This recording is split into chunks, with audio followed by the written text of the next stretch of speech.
All right.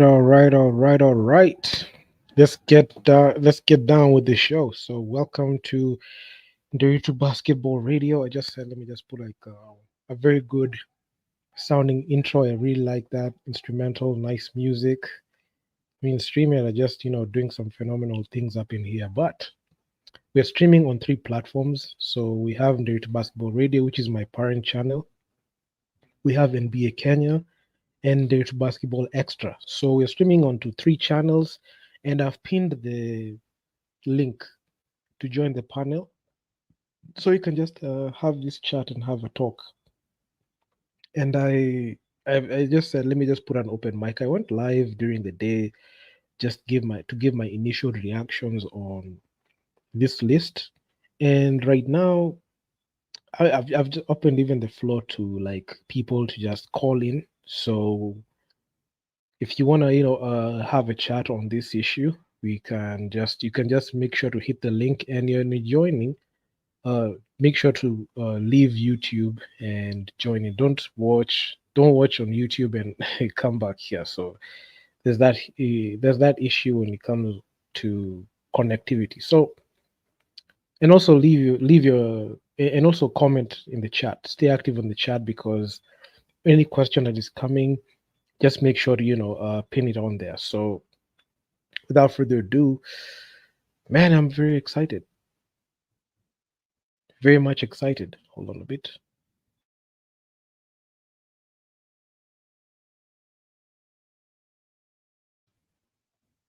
All right. I just muted there. I was just checking something on the sound. And let's just get into it. So we saw the provisional list get released, right? When you saw that list, a lot of things came to my mind, and I just made sure to get my raw and unfiltered thoughts on it. I went live on IG, and Nderitu Basketball Radio is also going live on there. So this year you'll see a lot of live streams coming from that side. And I must say, I have seen a lot of things. I've seen a lot of things in basketball, and my God, it's just hilarious. Like how complacent the federation is. I'm not here to just come and vent and complain or anything, but I'm just pointing out things that the masses need to understand, especially when it comes to matters Kenyan basketball, because a lot of things people are not in the loop, because KBF, let's just be honest, they're not the most transparent people, as we have seen in recent times. And right now, they released that list. They're doing the same thing that they did in the African, and quite honestly, it's just sad, and I don't want to say heartbreaking or anything. It's just a sad state of affairs. I feel for those guys who put away like a majority of the time just to make sure to train and put themselves in those positions, and they're never gonna get a fair shake because of what is going on right now. And given like that situation, like the way things are panning out, it is it is actually quite difficult to be able to make sure to get to that point where you want to be, especially when it comes to like just exposure, just representing your own country. Not necessarily exposure. You can even like travel outside the country and play basketball outside there, but just having the honor of representing your country, some people have taken it as it's their own. They're the only people who can do that. And right now on my channel, I'm just making sure to just highlight these things, because without people, without this intervention, and without people coming out and pointing out and calling things out the way they are, honestly, just becomes it becomes quite difficult to be able to like even have any level of continuity when it comes to improving the sport. So I've made a lot of posts, and I've talked I've been very active, especially on X, as well as I've been active on Facebook and Instagram as well, just to make sure just to get my opinion out there, and to just talk about this whole situation.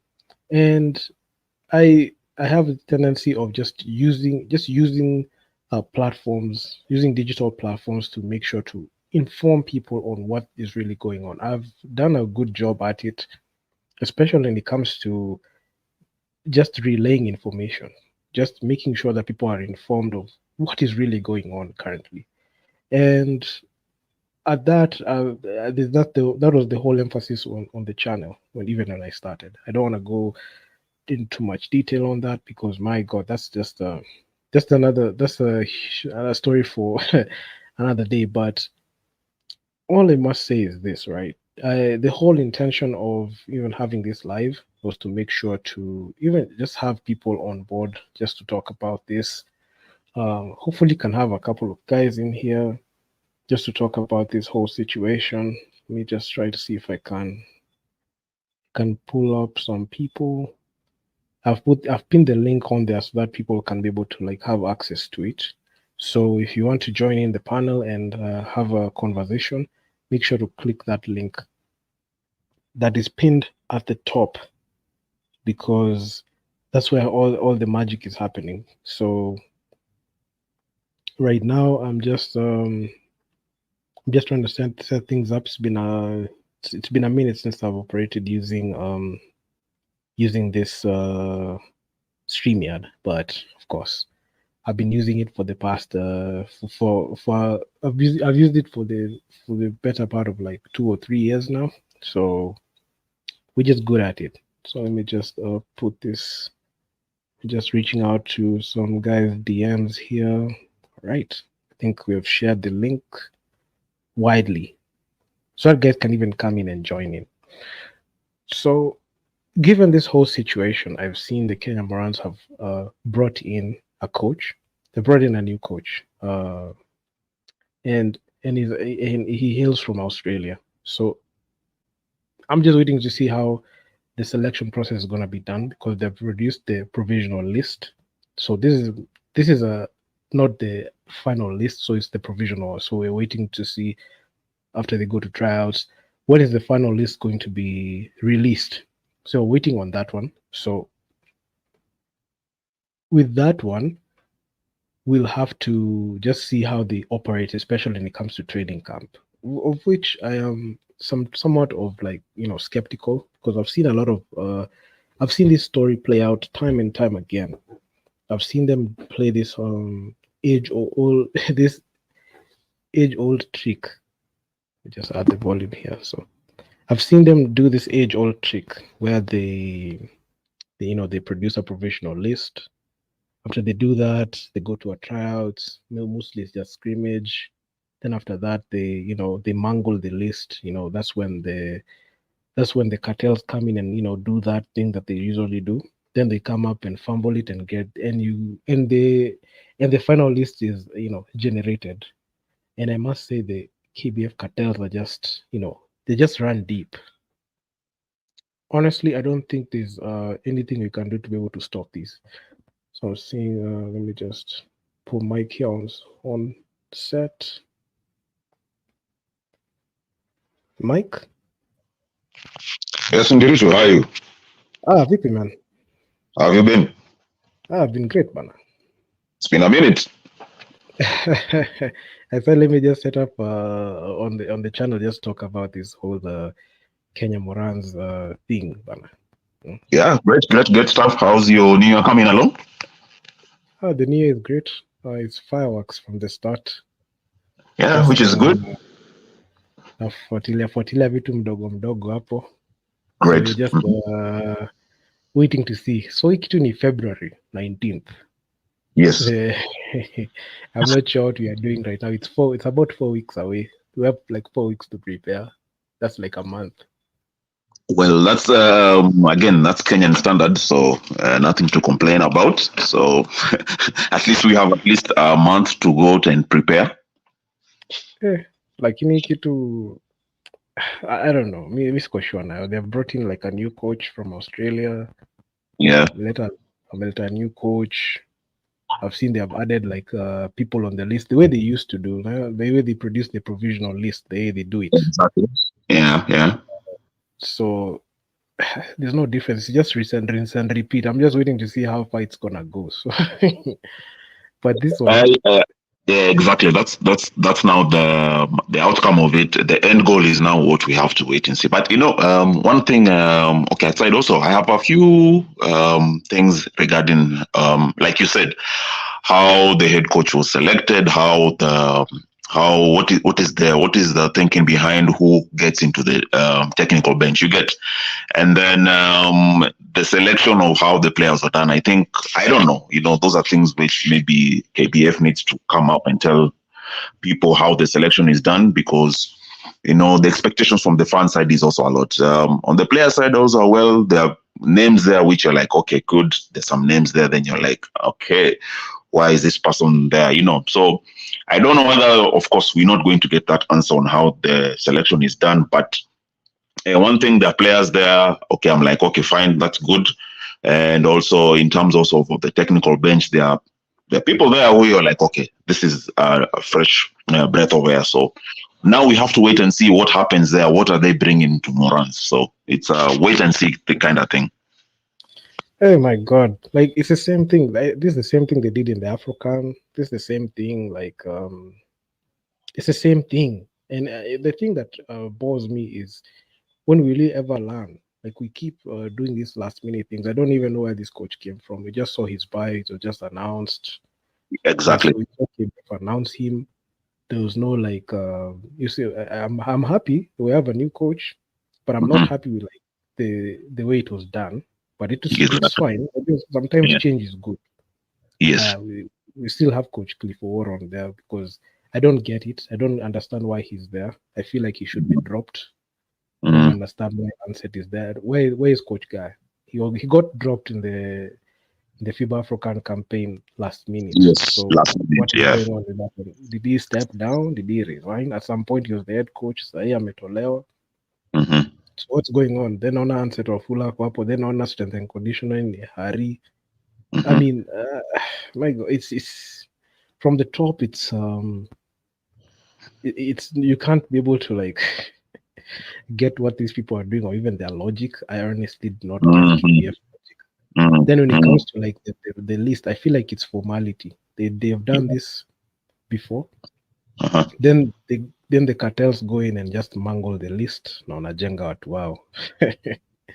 The way yeah, like exactly. Okay, ideally, on first looks, it looks great, but it looks like also again the new coach is being set up to fail because I don't know. We don't know what has happened in the background. We don't know whether he's been okay. And another thing, most Kenyan players don't even have until recently don't have like profiles and even videos so he can scout. So he's coming to work with a bunch of players selected by other coaches. And then also being supported by the coach bench. So I think that's the reason why Coach Cliff is there. And people and can answer it, right? So they're the ones who are going to say, okay, this player has done this player has played to this level. So yeah, basically that is what he's working with. He's being set up to fail because number one thing I've seen is like the whole selection process. Will the coach select the players or will KBF select the players? Because one thing I've seen is always there's a conflict there because you can have this coach wants this type of player, but the federation with the cartels, they'll be like, no, take this one, take this player, he can do it. Okay. I don't understand. That's the thing that even happened with the 3x3 last year. In December when the year came to a close, you could see, oh, we have this player, but no, take this one. So that's the whole. It's a problem. This one is a problem. It's a big one. I don't know how you can be able to fix that because that one is just a recurring theme with that situation. Oh no, Naji, Yeah. That's a huge problem we are having in terms of how we go forward. So it's something that it's like we are. It's like forfeiting the inevitable. We know the outcome, but we can give them a benefit of doubt. Yeah, even like me also had my own issues with how how the technical, like I've said before, I don't know what was the thinking behind the technical bench. Why is Cliff there? Why is Ansett there? Okay, I know Harry is a good, or rather, he's a good development coach, but is he the best we can get currently? And we don't know also what coach Wallace is coming with. He might want to work with his people, so I don't even know how he's. That's what I'm saying. It kind of looks like he's been set up to fail. So that now KBF will say, "Oh, we brought an international coach." And the results were the same, but now we'll have it's kind of like a wait and see kind of game. So I don't know what was the thinking. At least like you said, if they would have done the interviews, but the question again is how many coaches there? Because like you see, I saw even Olude is there, if I'm not wrong, part of the technical bench, something like that. So if we are not putting in Cliff, and they've put the whole team, you saw that Nderitu. Like all the coaches are there. Olude is there, Ojuku is there, George is there. Just a few coaches who are not there. But now again, like I said, it's a wait and see game. So we wait and see what happens. They've put everyone there. Even I saw it's like they wanted to make the list like longer. I'm seeing Fallen One join here. We just put them on. I've seen they made the list longer, and they added even the X3, which I found out was not necessary. But anyway, exactly. But I don't know. Does that mean Also, does that mean also on the technical bench? Okay, there are going to be some people to be chopped off. So again, we wait and see who gets to go to the final list. As usual, we expect what's going to happen. The usual. So the usual suspects are going to be there. No doubt. Naona Fallen One. I don't know if it's nani ameingia na Fallen One. Are you there? Can allow them in. Nderitu, I'm here. Ni venye niko na mtoto kwa barabara, so I'll just listen for now. I won't react much. It's okay. And it's out. It's all right. Right. So Mike, comment from Fallen One, huh? Mike, the way I was saying, like they're going to do that thing that they usually do. They what they do is we just say another guy has joined in. They'll just do the thing that they're used to doing. CLB Mike kidogo tu CLB. CLB, are you there?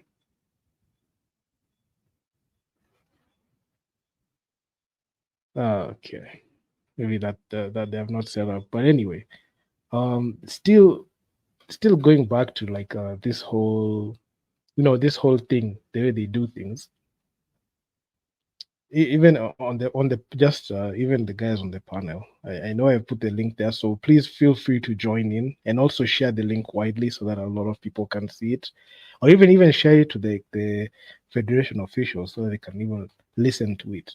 So on to this whole selection thing. I just want to hear from you, Mike, CLB, if you're there. Robert SFDC is there. Also, Robert, join the panel. Join the panel. I just want to say this. We have seen this script, the way they did it. Following through the Afrocan, what they did was they put out a provisional list. We got very excited. They brought in players who we've never seen before play for the team. That's when we saw the debut of Eugene. We saw Eugene going in there. We saw the debut of Derek Ogechi, and he was actually one of those guys that I was not expecting to play like that, but he's that guy. Then we've had then we had that run that we had, but you could see from the jump in that Cote d'Ivoire game when the Kenya Morans went and played, it gave us a lot of confidence considering the fact that they were coming off just that training camp, that whole process. I even jumped the gun. During training camp, you could see they battled the Street League Select team. They went ahead and beat the South Sudanese team based in Kenya. They did that. They brought in a lot of confidence. They brought a lot of confidence. Then when it came, they played the Ikuti Dumas just to finish up, then they left. Then we just had like a few politics here and there when, Coach Guy got left off the team. Then we had like that the officials went there and played. Yeah, the officials went there and, facilitated, made sure everything is okay. And the guys out there went ahead and played. We had a subpar performance in the second and third game, and it ended not on the best note as we finished number 6. So given this whole run that we're having right now, guys on the panel, do you think that we have the ability to be able to like do something and be constructive, even be productive on the court? I know the matchups are very difficult. I know the preparation right now is just not on our side. Honestly, we have a new coach, so that means new philosophy. We have a provisional list. We don't know the final list of the teams, the players, the legacy players that are still on the squad. And quite honestly, it leaves a lot of question marks in there on what to expect. So even without even going into the tournament per se, like the way we have started, my God, we just we're just setting ourselves up for the same kind of situation we got last year in the African. And this one is actually going to be quite brutal because I made a couple of videos talking about the matchups against Tunisia, Angola, and Guinea. You might think Guinea it will be an easy team to beat, but honestly, statistically, they've weighed us. They've taken us out. Looking at Tunisia, they're the defending champions, no question. Even they beat us in their last game, which we played against them in the AfroCham. Angola have beef with us. On site, they're going to take us out any day. So, guys on the panel, Mike, given like all these things are happening, do you think like we can do something or even be impactful with this run? Mike? Also, guys, okay. I think I'll go first. I think again, we have spoken about this in different forums several times. In terms of preparation, again, we are not there yet. I mean, we cannot be having a provincial list 1 month to the tournament. That means even I don't know whether the coach is around. So by the time the coach is coming, they're going to have like a week or 2 weeks in camp before now the coach comes, or rather now it's going to be Coach Cliff running the show, and then until this coach comes, then they have a 1 week, like you said, 1 week to do the philosophy and yada yada. And like we have said before, we expect if it is the national team, we should have been knowing who are the players, whether they are the legacy players or the new players. Or the new players, yeah. The league has not been on since I think December thereabout. These players should have been already been in camp and working on whatever it is, whatever they want to do, so that if the coach is coming in and we already know that team has already been in camp, they've been getting their condition right and so on, so that when the new coach comes, is just getting the tactical side of it done. My only issue again is that we have with the provincial list which has been given, we don't have like clear roles on what is going to happen. Of course, in terms of the players, we know the kind of positions we play, but being Kenya, we have players who play several positions. But in terms of the coaching, outside now, where they're saying it's Grant Wallace is the head coach and the technical advisor. Then we have Cliff as the coach, we have Anset Wafula as the assistant coach, and then we have Harry. They're saying it's been written there as /C coach. So I don't know. That sounds like maybe skills and conditioning. Yeah, skills and conditioning. Again, if you remember last time out in the was this African? We had. Yeah, Africa, we had a terrible night, outing in terms of shooting. I'm not seeing anyone there who's going to. Okay, Ansett might be there, but still, I'm not seeing anyone who's there in terms of shooting. I'm not seeing anybody there in terms of defensive. Because basketball, it's both ways. You have to be offensive, you have to be defensive. I'm not seeing anyone who's going to be the defensive coach. On the other side, the other coaches who have been named there, I'm assuming, okay, there's the women's team that is for George, and then also Juku. Then the other ones are the 3x3. But if you look at how even this team has been set up, there are no clear defined roles on who's going to do what in terms of the coaching and the technical bench. The players, yes, they have just selected as usual the usual. They have put in a few players there, but all the legacy players are there, including Tyler, who said he is not going to play. So I don't know why they are giving him a spot, yet the other players look at him. So I don't know. Like I've said before earlier, this looks like a wait and see kind of thing. It's kind of it's kind of like looking like guesswork, but we wait and see what's going to happen. I'll give an opportunity for other guests to comment as well. Even if you say it's a wait and see, like we've seen this script pan out, we've seen like what happens. Okay, we can bring in a new coach. It's the benefit of the doubt. You can do that, but even if we even take a step back and just observe what is going on, it's still the same situation. It's still the same. It's the same thing you're going to see. It's like we already know what is going to happen. I don't like predicting what is going to happen, because if I look at the stats, because right now, if you want to look at the Kenya Morans right now, even the legacy players, their stats are all there, dating back from 2019 to 2023. We have all the stats of all these players.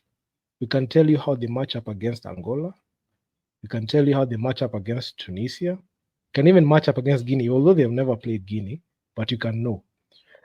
So the thing is, we've brought in a new coach. Actually, the thing I didn't even factor in was he even in the country, because he had to travel. We are not sure. So the thing is, there's even one thing that I saw that was quite alarming in that run. Excuse me. There's one thing I saw alarming in that run that we had in the AfroCan. When the provisional list was produced, some of the players and some of the athletes that names were listed there, funny enough, they were not even people did not even reach out to them. The federation official, or even the person who created that list, did not even reach out to the players to tell them that they're on the list. Some of them even came to find out that they're on the list, like they came to find out that they're on the list when they're already put there and it's already circulated on social media, and it's common courtesy that they know this even prior to that list being made. So a lot of players I've seen there, they're going to receive the same thing. They're seeing the list first on social media. They don't even know if they're already on the list, and it shouldn't be the case. So I'm just as much as I'm saying I'm waiting to see that, quite frankly, I'm just not buying it at all. And I'm just looking at this situation as is this going to be another SHIT show? Just the same thing as the FIBA World Cup qualifiers. It's not going to be on the scale of what we saw in the FIBA AfroChan, because honestly, not many teams bring like their A side to the AfroChan like that. Teams bring their A side when it comes to continental competitions that matter, like the AfroCan. And no, the AfroBasket, not the AfroChan, because even in 2019 when the Kenya Morans went ahead and won it, they did not bring their A game like that. They didn't they're not even the Kenya Morans. The other teams did not bring their A game. It's only Kenya that brought in their A game in there. So honestly, I don't know. I honestly do not know. I can't say for sure that we can even wait and see, because sometimes we can even say that when you tune into that game, just know it's going to be a massacre, because no team there is easy. So Mike, are you there? Yeah, I'm still here. So like you said, yeah, no team is going to be easy. Like you said, this is a tournament where most countries are bringing in their players who they are developing into the next step level. So we're expecting to see countries bringing in players who are from the age of 18 to 23 thereabout. If you look at our squad, how many players are in that? So ideally, even without even thinking about it, already we're going to get more players who are more athletic than us, faster than us in terms of speed and so on. But my only thing which I have, like it's a light, again, like I said, Nderitu, and something which I'm looking for. I want to see what Coach Wallace is going to bring. Because if you look at the last time we had, so to call an international coach, that's the time now we started seeing the likes of Odero, and the former that coach kind of like tried to bring in the new, not the new, but younger players to step up into the team. So, and the moment that was taken away, we went back to the legacy players, and it's a regular. So, I'm optimistic with this one because I want to see what kind of style of play he's gonna bring. Then what kind of players are we going to bring? Because remember, even the last time also we had an international coach also. It's the time now we started scouting for players outside the country who are playing in the States, because we never used to go far. We only used to get players who are playing like in Rwanda, those are international players. Then we bring in Tyler alone. So we got to get the Kinabungays, we get the even Kinabungays. Yeah, Eugene, so that's what one thing I'm optimistic, because this is also an opportunity for the federation not to mess it up, because it can be a start. Yes, we are not going to do well. Ideally, I don't expect us to do that well in this tournament, but it's a stepping stone. So we could go and learn, and then we say, okay, fine. We went to this kind of players, and we have noticed that this kind of players are not for the Morans. This is what we need to be looking for. Because if you look currently, even in the continent, basketball is evolving in such a huge way, and it is, if you look around also, I think in East Africa, it's ourselves and maybe perhaps our neighbors in Uganda who are like kind of like lagging behind. The rest of the countries around in Africa are moving forward in such a it's the pace is insane, I'm telling you, such that if we don't use this opportunity like a stepping stone to greater heights, will become like, the nobodies of basketball in Africa. So for me, it's more optimistic. That's why I'm saying it's wait and see. I want to see what Grant Wallace is gonna bring, and then from there, after this tournament, what next? Yeah, true. I mean, I feel like this new change will really help, and having just having that change, especially in the coaching side, because we've seen what Coach Cliff has produced. We saw what Coach Mills did with this squad, and looking at that situation, after Coach Mills left, the team did not look the same. The team went on a downward spiral. Coach Cliff and Coach Guy did their best, but given that like that group of guys, they're not able to wheel that team and bring that team to the level that we wanted. But given like this change, this I don't want to say a radical change, because we've not like done an overhaul of the whole team, the whole coaching staff, but we've the head coach position has changed. So in the end, I just feel like it's a step in the right direction, because they've seen the coaching problem will have plagued us, especially going into a major tournament. And there's one thing that I made an observation when I was when I was watching, like just keeping up with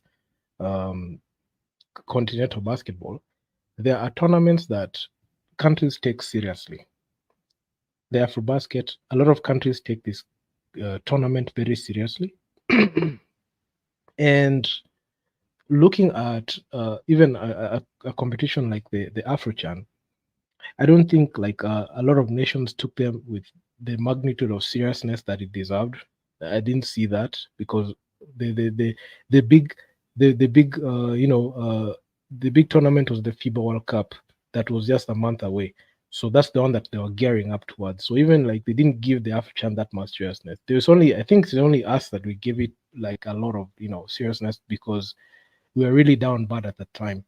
But this one, many countries are just going to come in with their A squad, and if we don't like, if we mess up when it comes to like getting like the right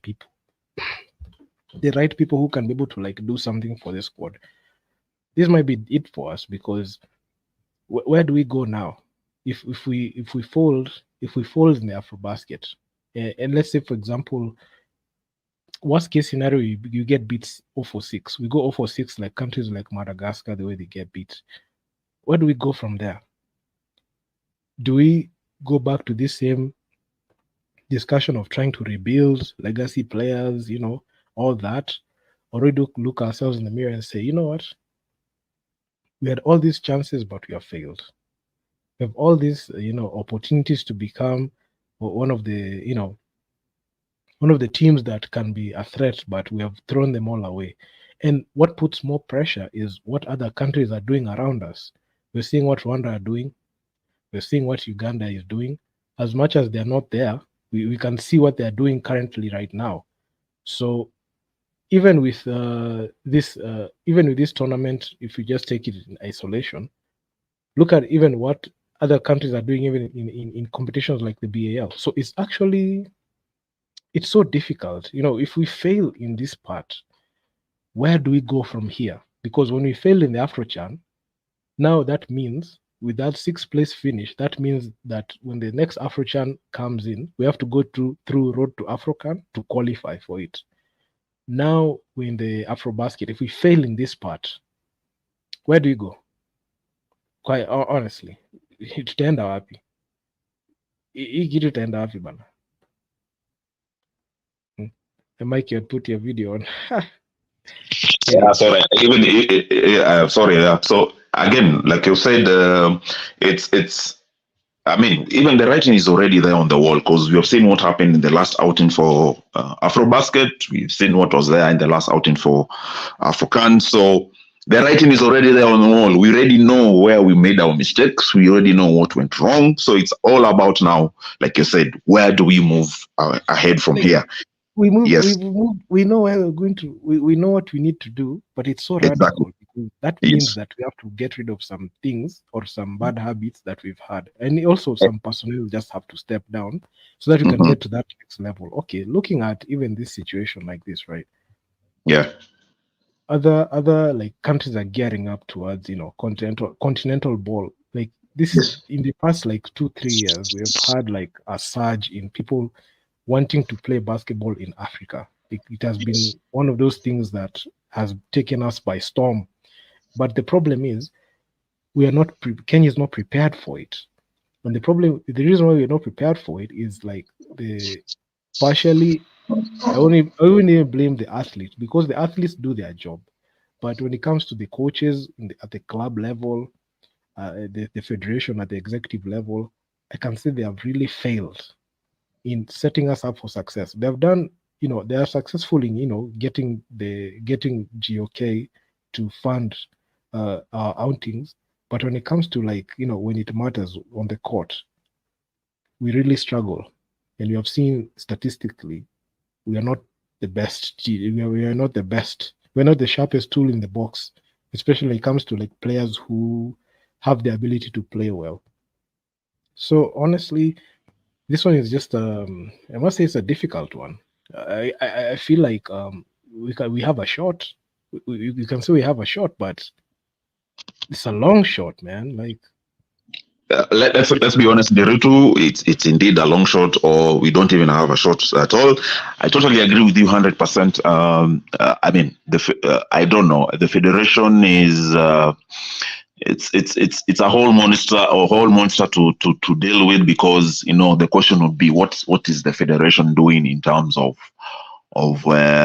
growing the game and where we need to be. I would have expected, since the 2019 time to now, we are now in 2024. It's now almost that is 4 years. Yeah, we are almost going to 5 years since that. And instead of going forward, our basketball is regressing. So I would expected the federation to tell us, okay, this is the reason why we are selecting this coach. because this is our vision in the next 2-3 years. We don't want a thing of now quick fix. He might come, then we don't know whether he's going to be there in the next tournament. He might come and then he'll say, like you said, me, I cannot work with this kind of scenario where I've been set up to fail. What is the federation doing to develop the players? What are we doing to nurture the talent? What is being done under 16? What is being done under 18? Who are the players we know under 18 that we know in the next 2-3 years? These are the players we'll be taking to African. So that we don't want, like, okay, when the list came out, okay, first of all, I was surprised that indeed there's something happening.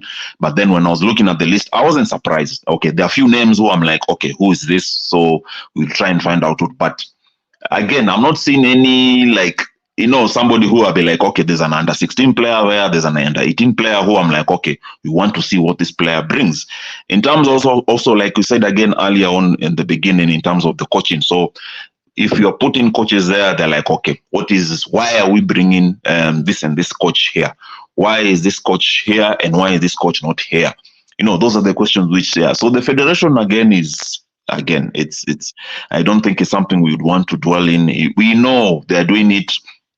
I don't know that they're doing it purposely, but I mean, 1 month to the tournament is when you're announcing this, and we don't know what is in place for them. But already they're being set up to fail. So, like, the cartels breed incompetence. Have you seen, like, in the past few years, like, the people who are the most corrupt, they are not the most successful. Like that, they can be successful in getting away with it, but they're not successful in winning.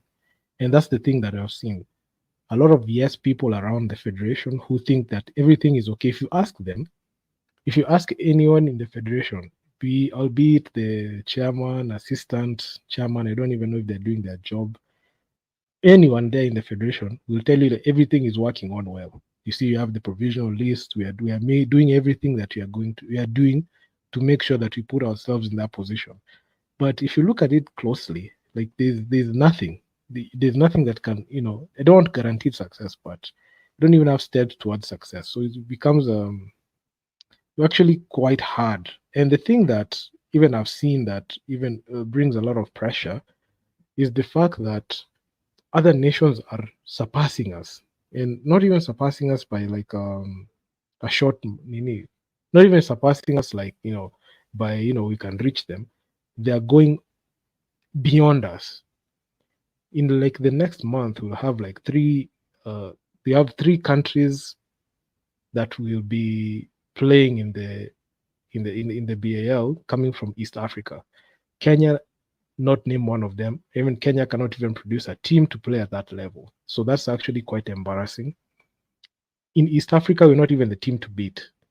Like, I feel like even if like the games, even the teams that we're playing against, even if they are East African teams, we wouldn't even have the ability to beat them.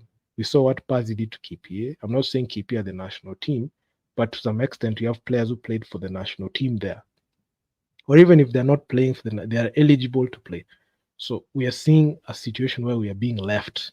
And if we carry on like this, we can be, the laughing stock in Africa. They can look at us and laugh. We broke the drought of 28 years to qualify for the AfroBasket. But then what? When we went to the actual AfroBasket, we lost to Nigeria. We lost to Cote d'Ivoire. We won against Mali, which not to knock out the win, but Mali came off like back-to-back losses against Nigeria and Cote d'Ivoire. So there are 2 losers, Kenya and Mali, to see who's the winning loser. So we won that one. Then we got beaten brutally by South Sudan, especially when the game started. I know the game was a 2-point game. It was actually clutch, but being beaten by a team that we were perceived to be ahead of, that was actually quite embarrassing. And if you can see like what South Sudan have been able to do, even after the AfroBasket, even after being beat by Tunisia, they got their revenge on Tunisia, and they're gearing up towards the Olympics, something I don't think Kenya will ever reach. And they did that in the shortest time. In like 2 years, they turned it around, something that Kenya has yet to do. And when I come out here in this platform, when even Mike, when you come out on digital platforms to talk about this, they will be like, you're hating on the team. Why are you hating on the team? The problem is the pressure is being put by our neighbors who are doing it better than us. Exactly. And it's actually quite sad. Man, it's sad. You see what South Sudan is? South Sudan is where Kenya is supposed to be where South Sudan is. That is us. That is supposed to be us. Going to the Olympics, that's supposed to be Kenya, not South Sudan. But the problem is poor leadership, poor governance, lack of preparation has led us to this point. While South Sudan went 6-0, we went 0 for 6 in the FIBA World Cup qualifiers. We can't beat Tunisia, we can't beat Egypt, we can't beat Senegal, we can't beat all. I mean, if you look at South Sudanese game, South Sudan versus Tunisia, it's like a battle of the heavyweights. But if you look at, Tunisia versus Kenya, it's like, it's like a dad smacking around his son. It's a it's like you're beating up your own child, and the child is Kenya. So you see, like we're so much, we're so down, and it's sad, man. Like it really, I really don't like it at all. And the problem is, and the funny thing is, we know what the problem is. We know what the problem is. It's those officials picking their own teams and players thinking that the national team is a club. That is the problem. That is the problem. They think that it's a club. They think that they can stay there. They think that they have the ability to dictate who is going to be on that team, which they have, but it's not a club. Any Kenyan player who's a basketball player is eligible to be on that team. But the problem is they make it so exclusive. They create a provisional list, which they're not going to follow. They're going to roll it out. They're going to use their own legacy players that you've seen fail time and time again. And it's going to be it. But Mike, I have a question. Mike, are you there? I have this. I have this thing, by the way. Let's say, for example, Mike, you're a coach, right? You have a player that has disappointed you not once, not twice, not thrice, but like 5 to 6 different times in 6 separate occasions. What do you do with such a player? Do you A, keep him on the roster, B, replace him, or C, keep the person and bring another and keep the person on the bench and play him heavy minutes? What do you do? To me on the spot, but anyway, I think replace the player. You don't play the player, you drop the player, man. I mean, there's nothing much to do about it. You drop the player. And this is the same conversation on that question when we had it. Was it when was Afrochan? Was it last year or the year before? It was last year. Last year, July. July. Remember when the list came out, and then we were like, how come so and so is not there? How come so and so went there? And when the team actually went there, the chickens, for lack of a better word, the chickens actually came home to roost, because we picked how many guards were there? Because I remember we had in one position we had like 4 players the same position who played the same style, and that is why in that one horrendous game we went for how many was it? 2 for 23 in the 3-point. So again. Yeah, so if a player is there, the stats are there, and they're not delivering, why are we still picking them? I mean, right? There's usually that question where in Kenyan basketball where it's like, okay, Sawa, then if not so and so, who else? There are many players who can step up. I mean, that is why I'm excited. I'm kind of excited for the new coach, because I'm hoping the coach will have the balls to say, okay, you cannot play the kind of basketball I want to play, so you need to step out so that so and so can play. This is what I want to do. So yeah.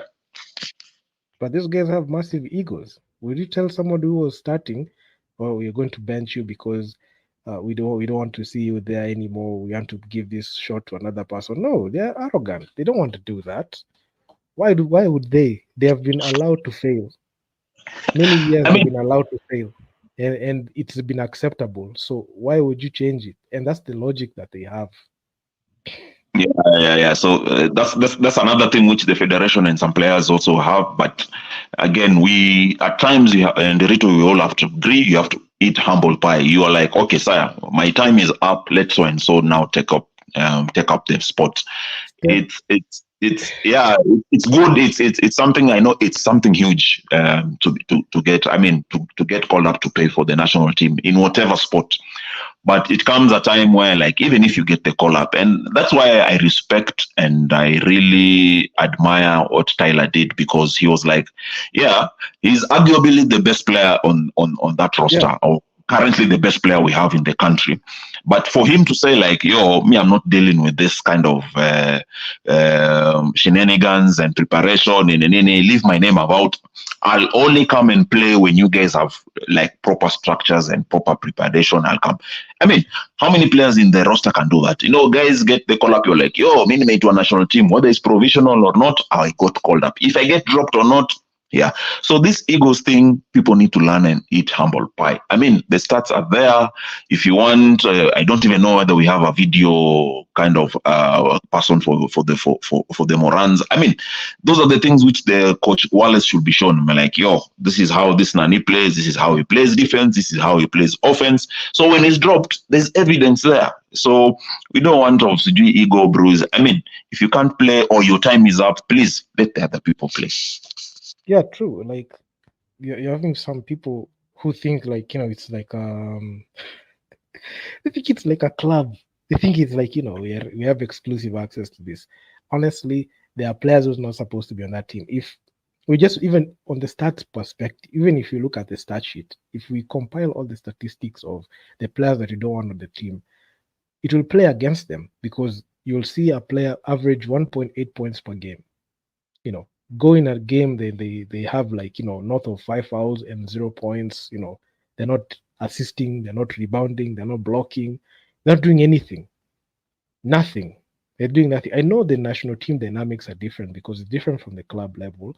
But one thing I know in basketball, a good player, their game always shows, regardless of whatever situation. Even if they don't even have to score like 30 or even 20 like that. They Yeah. can even get an efficient 12 points. They can get an efficient 12 points. They can dish out the rock. They can facilitate. They can defend.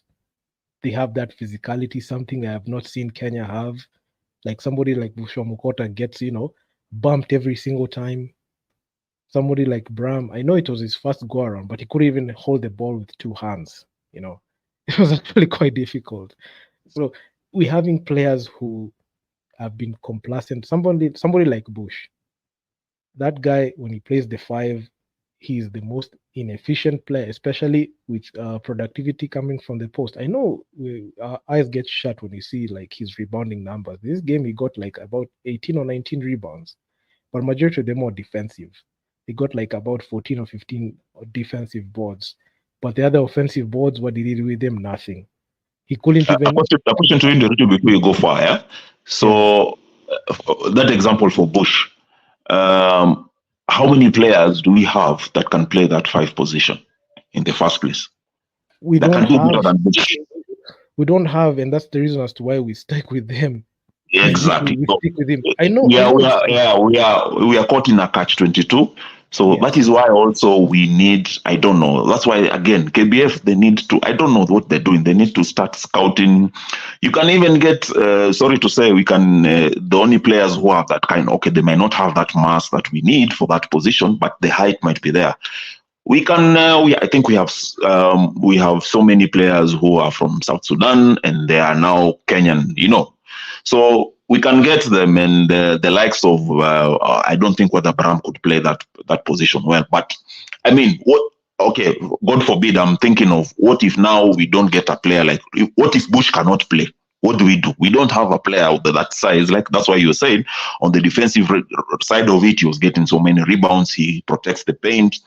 But now outside Bush, who else can play that position? That's actually quite difficult. You can't be able to like pinpoint that Exactly. one easily. And that the thing is, okay, I'm not saying like we don't have like quality centers. If you can even do a rundown and try to look at, the Nairobi City Thunder. You Yes. can look at the KPA Dockers. You Yes. can look at the Ulinzi Warriors. Uh-huh. Okay. Why? Okay, I'm not saying that Bush is not an option that we can go to, but he's a guy that has not been able to evolve his game to a Yeah. point where he's productive and get us to where we need to be. He's not the player that we can get us to where we need to be. Yes, he can play the five, but is he a guy that is a difference maker that can do this? We have given him so many opportunities. He was there in the AfroCan 2019. He played for the AfroBasket. We have seen him, a flop. We've seen him fail like multiple times. And these are the guys who are very unapologetic when they lose. I've ever seen their body language when they lose. It's like it's okay. Like they're just ballers. But they're not, they don't have like that pride to be able to like improve their game for their country. They're not gonna do that. And that's the reason why I have a problem with him playing.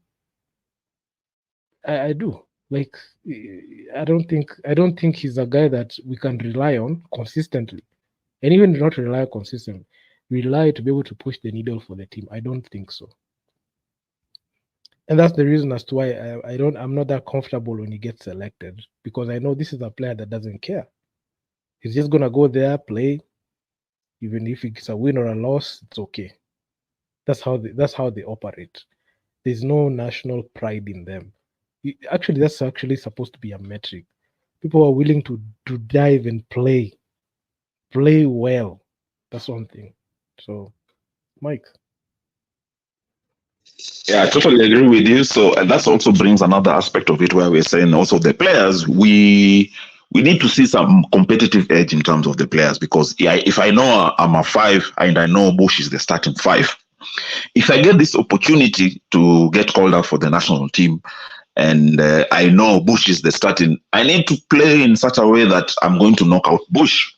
You get such that if Bush is not giving us the sorry. Go ahead.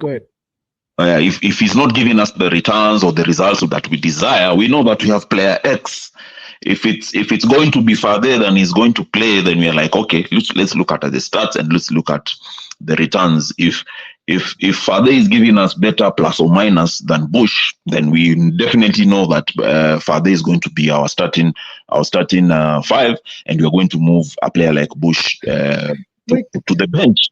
You're rotating with Fade, and Fade has also been inconsistent. I'm giving an example. It's okay. I know what you're saying, because so there's that logic. There's that logic. Even I saw there's this time we had a space like way back, like Kitambo, like Okoma 2021, when Tubaki was starting. Yeah, and that space actually was huge. And one thing I saw was like there's that logic where like the legacy players, they say that you have to outrun me from my position so they can leave it. Okay, it's good, but now when it comes to like there's what the player can do and there was what the coach can do. Okay, let's say for example player X, I don't even want to mention names, but let's say player X outplays player Y and player X is a starter at that position. Would it be wise to let this battle go on between player X and player Y as a coach, or just as a coach make the decision to make that radical decision to say, okay, we're going to start him because of this, and this. We're going to put you in minutes restriction because of this thing. We don't want to stretch you that much. I feel like even as a player, if you say that you want to outrun like this other player and play for his position, it's healthy competition. But when it comes down to like the final decision, it's not the player who's going to decide, it's actually the coach. And that's why I don't like when we have Coach Cliff in there, because he's going to side with the legacy players and said, he's much more experienced. He's going to play heavy minutes. The man plays heavy minutes. He comes up with a dud performance. Then the other player that was supposed to play that position doesn't even get minutes. Take the example of Ariel Ortega. Ariel Ortega did not play a lick of basketball in the first 3 games. I think the first game he played like 59 seconds. The second second and third games, like it was a DNP because he didn't do anything. He only played the remaining 2 games where it didn't matter. So my question is, like, is it fair? It's not fair, honestly. The coach is siding, even if you go with that, the coach is at that time was just siding with the legacy players. So it's actually quite difficult to be able to like change that. When they continue, when they carry on like that, it becomes difficult to be able to change the status quo and the way things are. So honestly, it's just another headache that you don't have to deal with. And what makes it a headache is these people keep getting call-ups. These people keep getting they keep getting hits, and they're told, okay, come and play for us. Okay, you just come and play for us, which I'm not that comfortable with. So I don't know how long it's going to take. Will it take us to begin being swept 0-3 so that we can be able to learn? Because we got beat in the FIBA World Cup qualifiers, we didn't get it. We got beat in the African, we still couldn't get it. We got beat in the AfroBasket the other year, like 2 years ago. We didn't still did not understand it. So how long will it take? For us to learn that lesson. So will it take us getting swept in this, not participating in the AfroBasket next year, so that you can learn? So, I mean, that one I'll just leave it up to the basketball gods to tell us, because, oh my God, it's a difficult one. Yeah, well, I guess if it means us being swept and not being able to participate in the next few years tournaments, well and good. It will be like a step back, and I hope it becomes an opportunity for us to reflect. And hopefully by then would have gotten some changes in the federation as well, such that we get kind of what would I say, like basketball-minded people, not just people who are there for the name of bearing an office. You say you are an official, and you're not giving results. Again, it falls back, like you've said it so many times in your platforms regarding the 3x3. I mean, if the 3x3, all the outings, okay, kudos to the ladies, they do well, but for the men's side is where I'm having a problem, is because every time the outing is, the results are not there. Then so why are we maintaining the same okay, sorry to say, the same coaches, and then we are also still selecting the same players? I mean, you've gone for 3x3 twice, and the results are not fair. So that's, I think, the narrative we need to change also. And it's just to run back on what we're saying regarding the player. If you're a player and you've gone for maybe 4 tournaments, and we are looking at your performance in terms of what is your plus minus, and you're on the lower side, on the negative side, I mean, there should be no reason for you to be selected in the next tournament. So if it means that Kenya is not going to make the next tournaments, and it becomes a reason for us to reflect and look back and say, okay, so this is what we did well in 2019. We had a good coach. We got a good crop of players. We went this far. Now, what can we do now to improve on that? What do we need to do as a federation? What do we need to do as a nation so that now we become in the conversation? Because remember, as a country, we are lagging behind in terms of the national team and also in the club level. So in the club level, also in the BL, it's the same thing, because what is happening in the country is going to reflect in the club, and it's going to reflect in the national team. So it's a conversation which the federation needs to have, because, I mean, conversation the federation should have had many years ago is when we had the big teams leaving. When you find a team like the Corp Banks then and the KCBs leaving the league, and you as a federation are just seated there, you're like, it's okay. I mean, you should be now, with now what BL would have done at that time, the federation should have called Corp Bank and KCB and like, why are you leaving the league? Yeah, this is a multiple winning. These are multiple winning teams in the league, and for them to leave the league, it's a big impact. Up to now, KCB have never gotten back. Copbank has never gotten back. If you look at the example for KCB have teams in all aspects of football, the major sports in the country. They have a team in volleyball, both men, female. They have a team in the Kenya Premier League in terms of football. They have a team in rugby, which is doing so well.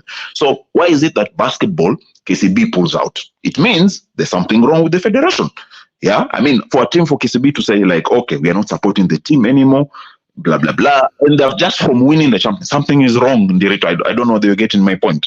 I do get your Yeah, point 100. Very and clear. and you see where BAL is going right now, and we are having also Kenyan teams lagging behind. You've said it before, you've had it in your streams before on how KPA can fail to even make the tournament. I mean, we need to have that conversation on what are we doing wrong? What's going wrong in terms of basketball in this country?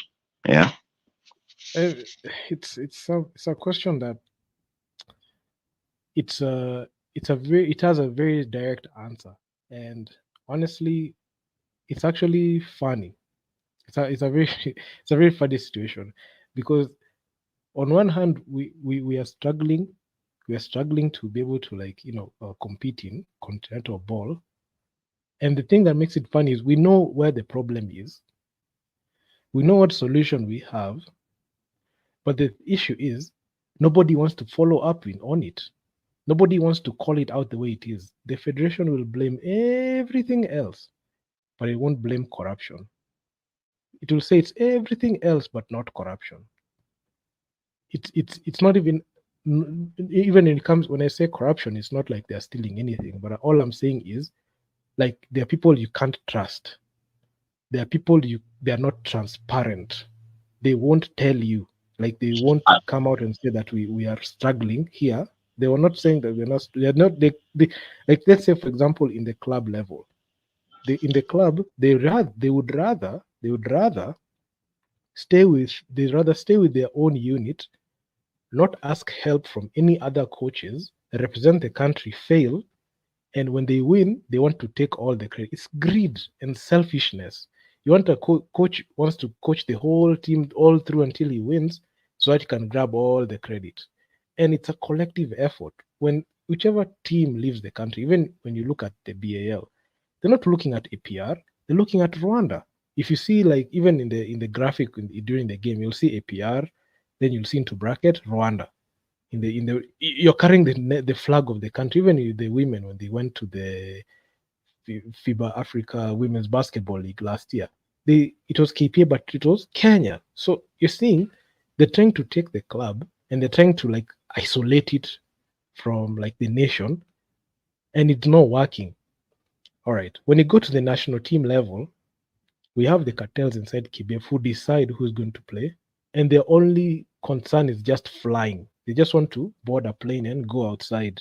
They just want to be that team, that they want to be those people that, at least the federation paid my per diem in my trip, so I'm good. Then that's the mentality. We're very shallow-minded. Very shallow. We have shallow-minded leadership. People who lack accountability. People who are already bought by these teams. The legacy players, as long as they're playing for the big teams, they are always going to be in that team, because the team has a deal with the federation and with them. So as much as there's a team that has already been selected, they'll be like, no, how is it that you're taking the national team without 3 players from the Nairobi City Thunder? Then you see some players get knocked off. Okay, how is it that with the top 4 team and you don't even have a player from Ulinzi, you put a player in there? Irregardless of the chemistry, how is it that we're the defending champions, so that means we need at least 3 slots in the national team? You see, that's how it is. Then at the end of the day, you're finding a situation where we have a team that has zero chemistry. They are, quote unquote, the best players in the country, but when they go outside, they can't fix that chemistry, and that's the problem. So, man, it's a very sad situation, sad state of affairs. How many losses will it take? Because if I look at the win and loss column for the Kenya Morans, my God, we have so many L's than wins. You can even count the L's. The L's are like My God, they're like how many? In the past, like This is from when? From 2019 or I'm not even. I'm counting from 2020 in the Afro, or in from the Afro, 2020? in the Afro basket. If I count from in the top of my head, in the Afro basket qualifiers, we have 4 L's. In the actual Afro basket, we have That's last three. year. That's not last year, like the other year before, Oh 2020. yeah, We're starting okay, from okay. we're starting from 2020. If you look at the Kenya Morans, so in the Afro basket qualifiers at the time, we had 4 L's because we only won 2 games. So we had 4 L's. In the actual Afrobasket, we had 3 L's, 3 losses. So those are 7 losses attached together. When Coach Liz Mills coached the Kenya Morans, she had a winning record of 2-5. 2 wins, 5 losses. Because she coached not even 2-5, because she coached for 3 games in the Afrobasket qualifiers and 4 games. So 2-5. It's two. It's 2 and 2 for 6. Because in 6 games that she in the 2-7. No, it's 2-5 because it's 7 games that she coached. So those are 10. Those are that's 4 plus 3. That's 7. So when you count, those are 7 losses in the whole Afrobasket. If we add the 6 losses in the FIBA World Cup qualifiers, that's 13 losses. Then we add the that's that's how many? That's 13. Then in the FIBA Afrochan, how many losses did we get? My God. We won the game against Cote d'Ivoire, lost to Gabon and Nigeria, those 2 losses. Then we lost against Tunisia. So those are 16 L's in the past 4 years in continental games. I don't think that's gonna cut it. Even if I was the government and I look at the statistics of the teams that are playing and the way the Kenya Morans are headed, I don't think I would fund the team. I wouldn't. I wouldn't put up money for them to travel. And even I'll put a stipulation. If they're not gonna win at least 2 games, they're going to pay their return ticket back home. Honestly, they're going to pay that return ticket. You're going to pay them 2. It's not going to be a round trip. We'll pay for them to go, and if you don't get 2 wins, we're not paying. That's how it should be. Put some pressure on them. Why should they give them comfort? A lot of them don't want to be there. A lot of them, look, they think that they want to be there. Their game is not translating to like the wins that we desire. So why the hell should we support them? They're saying support the national team, but if you look at the stats, you cannot support failure, and that's the problem. So honestly, this is sad, man. I mean, I know. Just to piggyback on what you said earlier, Nderitu, regarding the federation and the issue of corruption, and you're saying they're not eating money. If you recall what was said in the last AGM, I don't know. Again, that's another conversation on another platform, which needs to be had on who gets to be there for the AGM and who gets to vote. That's another thing which I've never gotten to understood. Because it's not the majority of the people who get to vote outside the team managers and people who are, I would call, non-basketball people. So what has it that the last AGM was that people were getting, they were not even audited, the financials on the day of the AGM. So you're not even able to confirm what the federation did during that period they were in office. So it's again, this federation that we're talking about there are so many questions and there are so many red flags that need to be asked, and hopefully at some point or somehow, like you said, the government will have to hold this federation accountable, because if you ask the federation what have they done for basketball, for example, in the last 2 years, if they were to ask what have you done to grow the game or what have you done for basketball this year, I don't think we are going to get any information regarding that. Remember the other time when we had is she the Secretary General? No, she's not the Secretary General. She's she's now the she was the Assistant Sec Gen at the time, but now she's the Sec Gen. Now she's the SSGN. When we had her in the Tobonge podcast, and we are asking her about why don't we have information regarding what basketball, even the website is not working, so we can't get information up to date. She remember that time when she was there, she promised, like, she was like, in the next 2 months we are going to have a social media team, yada yada, blah blah blah. Up to now, I can guarantee you now, if you go to the Kenya Federation website, it's not working. So those are the tough questions. I mean, I hope the government could be listening and find somehow those are the questions. But like you said, if we are having 16 losses in the last how many years, since 2020 or 2021 thereabout, what is the federation doing? Like you said, they could say, okay, Sawa, if you guys want to go for this tournament, just know that the government is not funding. You guys need to pull up your socks, because we cannot be wasting money on air tickets and branding and stuff just to go and collect else. So I think that's the point when now the people will know that the federation will be like, yes, yeah. I think one of the ways also we need to go is also the way SSD did, and even other countries they did. There's a total separate between the federation and who manages the national team. Yes. I'm seeing in that list they have sent the officials, right? The last bit is where they put the official, the chairman, blah blah blah blah. I'm expecting when this tournament comes, the entire, not even the entire, half of them will be traveling, right? In other countries where where they do very well and sport is managed well, the federation, you don't expect them to be doing such things. We need to have okay, we are not there here in the Olympic yet. We need to have a committee for the Morans alone. These are the people who are going to run Morans, and then the chairman and the federation is higher up. Yeah, so that is when you get to answer the tough questions. I don't expect such kind of things where we're expecting the chairman and so on going for a tournament for 3x3. I mean, and you're not even, okay, this other one, the ladies did well, he was there. But I mean, such kind of questions are what we need to be asking the federation. Yeah, true. I mean, I totally agree with you. I feel like there's supposed to be some accountability, because even Mike, let's say, for example, Mike, you are the person who is footing the bill of the national team.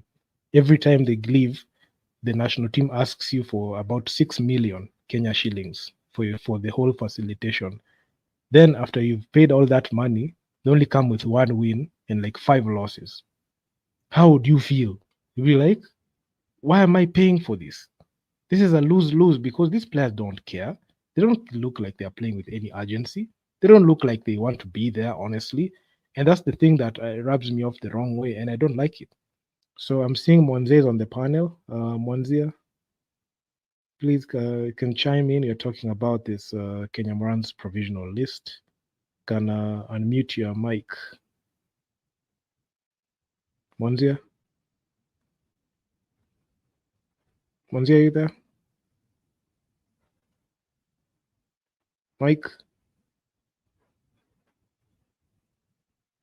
I'm here, but I'm seeing he has unmuted his mic, so. And he has not, has he unmuted? No, he's still mute. He's still on mute. Mute. But then, Mike, I've got this before you mute. To see mute, I'm saying, yeah. Would you support the team? The national team asks you for 6M, and only come with 1 win. Of course not. I mean, that's what we are getting back into in this thing of accountability and what's going on. I mean, look through even in club level, some club level, yes, but it's where people are serious about sports and stuff like that. I'll give you the example of sorry, it's a far-fetched, but it's an example. I think it's the German national team. There's a coach who had a very good record, as in he lost 1 game, he was fired. Yeah. Just 1 game, and I think it was I don't know whether it was a close fire. He was fired. They were like, no, this according to our standards, we will not entertain this. 1 game, the guy went home. So those are the questions we need to ask, and it's money, and then at the end of the day, if you don't know, this is taxpayers' money, which people are taking flights, hotels, and stuff like that, and people are just riding on it. So I mean. Mike, you pay even the visas. Like if you travel to a country like Egypt, Cameroon, Angola, you have to pay visas for it, man. Then you come in and lose. Come on now. It's not fair. I don't think it's I don't think it's right. And honestly, even if I was in the government side, I would pull out my support. I'll be like, no, I'm not gonna support failure because you're embarrassing us. Why is it that the other sports are doing well? It's just you. It's not like it's rocket science or anything. It's just putting right people there. But the cartels do not want to follow the way it's supposed to be. And that's the problem. And that's the reason as to why we're having this discussion now. That's the reason as to why we're talking about this now. And we are seeing the inevitable. It's going to happen. We're going to get embarrassed. We're going to get beat 0 for 3. And honestly, I predicted it. I predicted this even in the time in the first window of the FIBA World Cup qualifiers where Kenya played. I predicted that the Kenya Morans are going to be swept 0 for 3. And it did happen. We lost against Congo DR. We got battered by Egypt. Then it got battered again. So, yeah, I mean, it's tough. So, Mike, I would like to close the show at that point. Mike? Yes, I'm here. Closing So up the anyway, show. my closing remarks before you close, I think as much as yes, they say support the team. Yes, we are going to support the team, but also we need to hold the team accountable. So the team being the federation and also the players. So we hope we have been optimistic with the new coach. We hope he's coming in with and he's aware of what he's coming to work with, and we wish the team well. We don't wish the team to fail, but we are wishing them well. Hopefully, with the time we have, if he can come in early, they start working on it, they get into camp, and then we'll be optimistic. And like I said earlier on in the show, I said that I'm looking at this as a stepping stone. So hope the federation can use this as a foundation that, yes, we might not do well in this current one, but what do we learn from there and what do we learn from the past mistakes?